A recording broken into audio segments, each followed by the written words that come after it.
ইহদিনাস সিরাতাল মুস্তাকিম।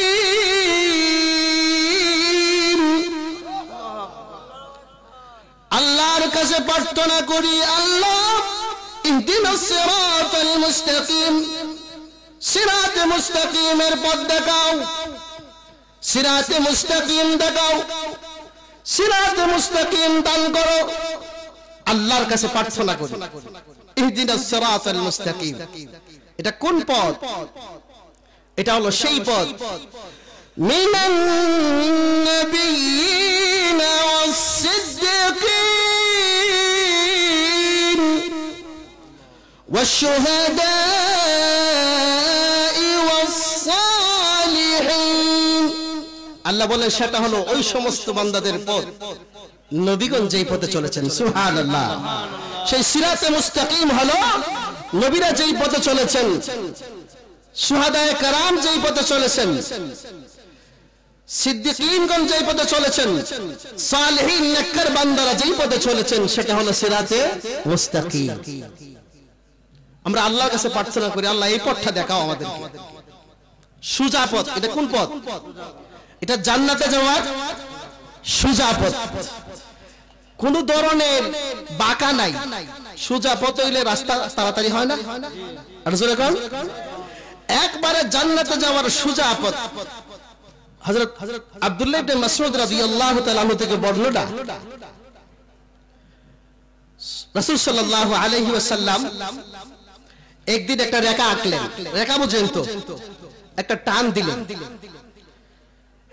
একটা দাগ দিলেন, সোজা একটা দাগ দিলেন। দাগ দিয়ে এর দুই পাশে আরো ছোট ছোট কিছু দাগ দিলেন, আরো কিছু দাগ দিলেন। এরপরে সাহাবায়ে কেরামকে বললেন, রে সাহাবীরা, এই যে সোজা পথ দেখতেছো, এটা হলো আমার পথ। সুবহানাল্লাহ। এটা হলো জান্নাতের পথ। আর আশপাশে যে পথগুলো দেখতেছো, যে রেখাগুলো দেখতেছো, সেগুলো হলো শয়তানের পথ। নাউজুবিল্লাহ বলেন। নবীজি রেখাকে সাহাবায়ে কেরামকে বললেন, হে সাহাবীরা, ওয়া আন্না হাদা সিরাতি মুস্তাকিমান ফাত্তাবিউ। রে সাহাবীরা, এই সোজা রাস্তাটা হলো আমার, সুতরাং তোমরা আমার অনুসরণ করো, এই সিরাতে মুস্তাকিমের অনুসরণ করো। এই পথের প্রতি ঘাও, শয়তানের পথের প্রতি ঘাও না, শয়তানের পথে যেও না, কারণ এই সোজা পথটা হলো জান্নাতের পথ। এই পথে চললে সোজা জান্নাতে পৌঁছে যাবে। আর শয়তানের পথে চললে কোথায় যাবে? আরো জোরে গান, জাহান্নামে। তো এই জন্য এই সোজা পথ আমরা আল্লাহর কাছে প্রার্থনা করি, ঠিক আছে, কিন্তু নামাজ থেকে বের হয়ে এই সোজা পথের অনুসরণ আমরা করি? আরো জোরে কোন করি না? তো বলছিলাম, আল্লাহর কাছে আমরা যেমন ভাবে সোজা পথ চাইবো, হেদায়েতের পথ চাইবো, চাওয়ার সাথে সাথে মুজাহাদা করতে হবে, চেষ্টা করতে হবে, ঠিক কিনা জোরে কোন? কারণ আল্লাহ যে চায়, কোরআনের একাধিক আয়াতে আছে, ওয়াহদি ইলাইহি মান আনাব, যে সোজা পথ চায়, যে হেদায়েত চায়, আল্লাহ তাকে হেদায়েত দান করেন। সুবহানাল্লাহ। এই জন্য চেষ্টা করতে হবে।